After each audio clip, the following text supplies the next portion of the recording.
possible. Et d'ailleurs, vous remarquerez que partout dans le monde, vous avez, comme en Allemagne encore récemment, cette semaine, M. Scholz qui est tombé suite à un vote de confiance qu'il a perdu et que dans toutes les démocraties du monde, lorsque vous avez un blocage comme cela se passe, un recours aux urnes qui est fait. C'est la même chose en Corée du Sud où il y a eu la destitution du président suite au coup de force qu'il a essayé de tenter. Et là aussi, la Corée du Sud va revenir aux urnes.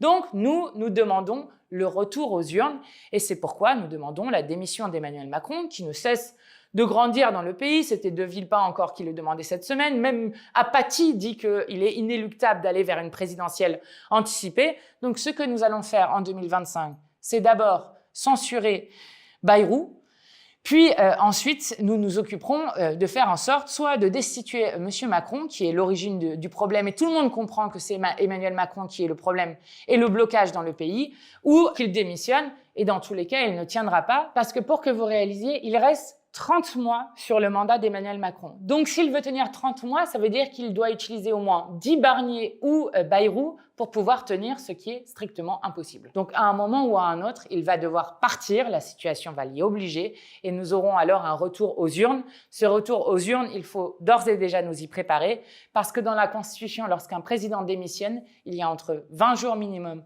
et 35 jours maximum pour organiser une élection présidentielle et donc nous devons dans tous les cas être prêts parce que ça ira extrêmement vite. Et d'ailleurs, nous avons gagné une grande bataille idéologique parce qu'en plus d'avoir 64% des Français favorables à la démission du président de la République, ce qui est énorme, il y a un nouveau sondage qui disait qu'un Français sur deux interrogé était favorable, d'ailleurs plus d'un Français sur deux, est favorable à la fin de la Ve République et à l'avènement de la Sixième République qui permettrait notamment d'avoir le droit de révoquer les élus, ce qui permettrait plus facilement de faire partir les dirigeants.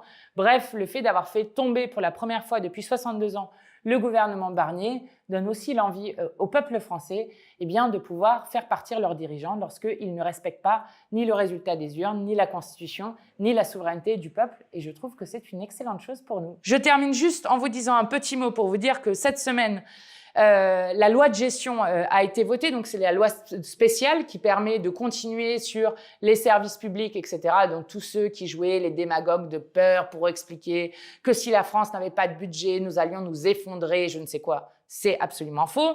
Que Yael Braun-Pivet a fait preuve de son autoritarisme habituel, puisque